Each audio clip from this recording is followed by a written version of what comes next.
그러면 원서도 한번 읽어보도록 하겠습니다. Congratulations. It's time to tie together a few things we've learned. This chapter is a bit of a summary, a few short and actionable lessons that you can help you make better financial decisions. Because it's never as good or as bad as it looks. The world is big and complex. Luck and risk are both real and hard to identify. 와, 이게 지금 독서를 한 4일 동안 원서를 읽지 않으니까 좀 부드럽게 읽혀지지가 않네요, 더. 그래서 괜찮아요. 그래서 이렇게 매일 조금씩 하는 게 중요해요. This is when judging both yourself and others. Respect the power of luck and risk, and you have better chance of focusing on things you can actually control. You also have a better chance of finding the right role models. Less ego, more wealth. Saving money is a gap between your ego and your income, and wealth is what you don't see. So, wealth is created by surprising what you could buy today in order to have more stuff or more options in the future. That's different from saying you should aim to earn the highest returns or save a specific percentage of your income.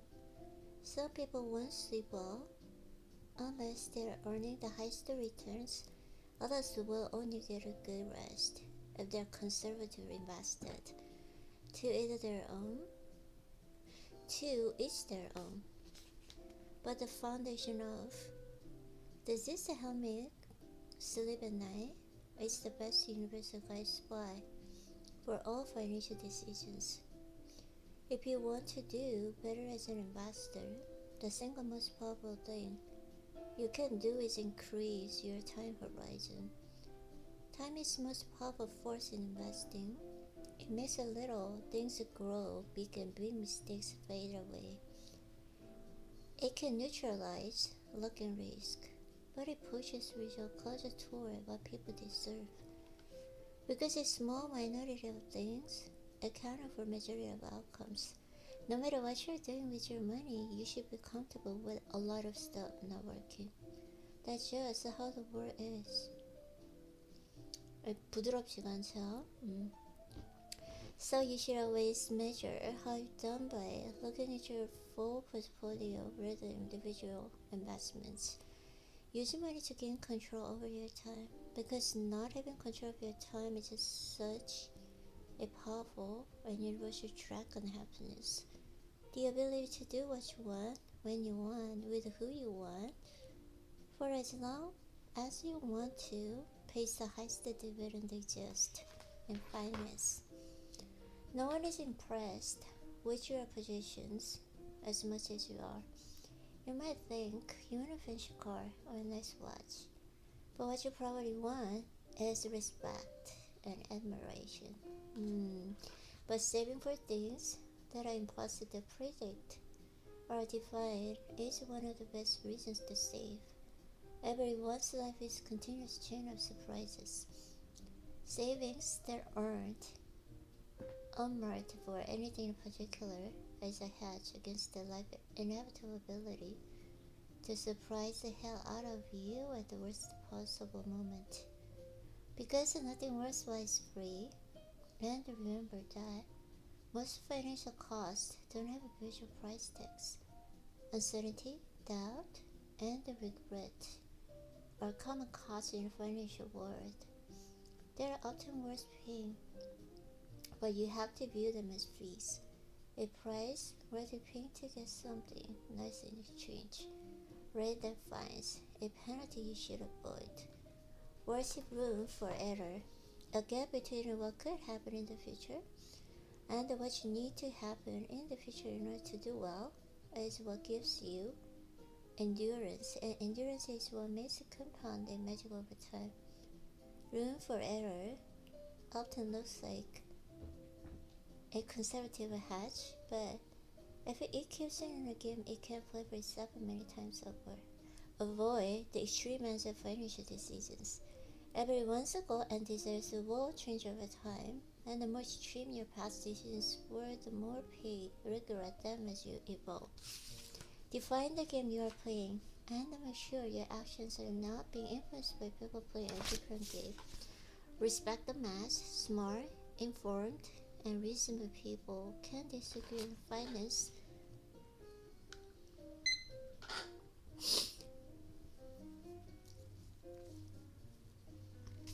because people have vastly different goals and desires. There is no one right answer, just the answer that works for you. Now, let me tell you what works for me. Just show me what you do with your own money. The difference between what someone suggests you do and what they do for themselves is not always a bad thing. It just underscores that when dealing with the complicated emotional issues that affect you and your family, there is no one right answer. There is no universal truth. There is only what works for you and your family. Checking the boxes you want checked in a way that leaves you comfortable and sleeping well at night. We can't leave aside the rich, but independence has always been my personal financial goal. Chasing the highest returns and leveraging my assets to live the most luxurious life has a little interest to me.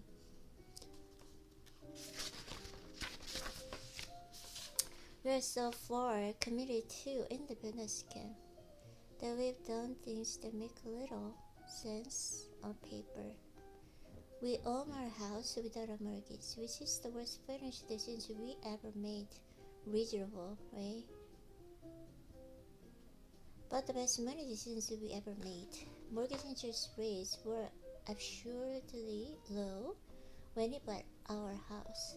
Any rational advisor would recommend taking advantage of cheap money and investing in your savings in high return assets like stocks. But our goal isn't to be coldly rational, but psychologically reasonable. Coldly rational and psychologically reasonable. Yeah, coldly rational and psychologically reasonable. Eliminating the monthly payment feels better than maximizing the long-term value of our assets. It makes me feel independent. I don't try to defend decisions. Those pointing out as flaws are those who would never do the same. On paper, it's defenseless, but it works for you. I like it. That's what matters. Good decisions are always rational. At some point, you have to choose between being happy or being right. We do it because it catches the oxygen of independence, and more importantly, we never want to be forced to sell the stocks we own. We want the probability of facing a huge expense and needing to liquidate stocks that cover it. To be as close to zero as possible, perhaps we just have a lower risk tolerance than others. But everything we've earned about personal finance tells me that everyone, without exception, will eventually face a huge expense they did not expect. And they don't plan for these expenses specifically because they don't have expect them. The few people who know the details of finance ask, what are you saving for? A house? A boat? A new car? No, none of those. I'm saving for a world where crumbles in the most common than we expect. Not being forced to sell stocks to cover an expense also means that we increase the odds of letting the stocks we own compound for the longest periods of time. The first rule of compounding is never interrupt it unnecessarily.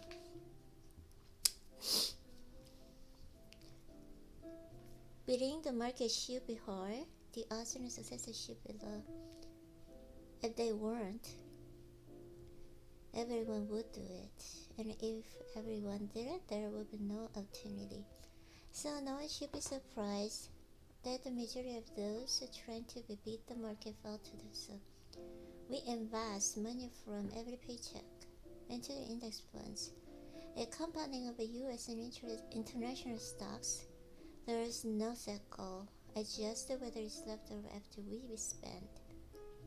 We max our retirement accounts in the same funds and contribute to our kids' 520 college saving plans.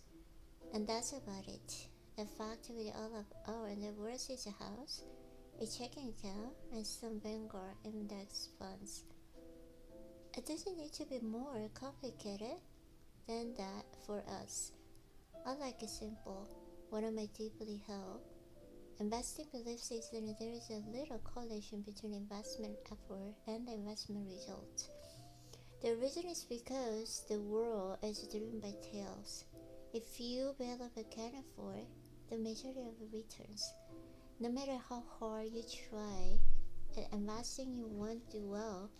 If you mostly 2 hours, 30 things that move the needle in your strategy. The reverse is true.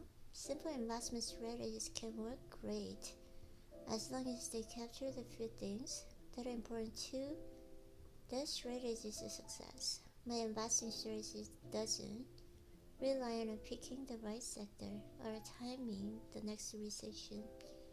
It relies on high saving rate, patience, and optimism that global economy will create value over the next several decades.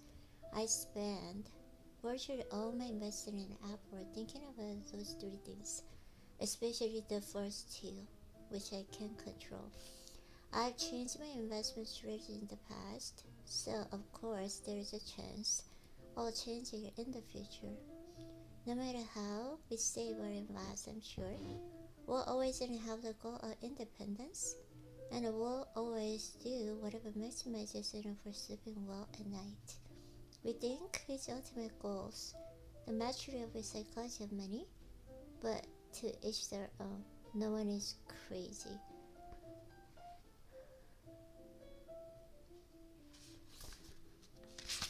Okay, we invest money from every paycheck into these index funds in a combination of US and international stocks.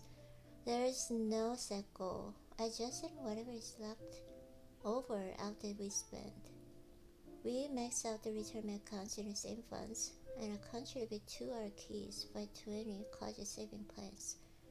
And that's about it. Effectively, all our net wealth is a house, a checking account, and some Vanguard index fund. It doesn't need to be more complicated than that for us. I like it simple. One of my deeply held investing belief is that there is a little correlation between investment effort and investment results. The reason is because the world is driven by tails. If you really can afford a majority of returns, no matter how hard you try investing, you won't do well if you miss the two or do the things that move the needle in your strategy. The reverse is true. A simple investment strategy can work great as long as they capture the few things that are important to the strategies and success. My investing strategy doesn't rely on picking the right sector or timing the next recession. It relies on a high saving rate, patience, and optimism that the global economy will create value over the next several decades. I spend virtually all my investing efforts thinking about those three things, especially the first two, which I can control. I've changed my investment strategy in the past, so of course there isn't a chance I'll change it in the future. No matter how we save or invest, I'm sure we'll always have the goal of independence. I will always do whatever maximizes it for sleeping well at night. I think it's the ultimate goal, the master of the psychology of money. But to each their own, no one is crazy.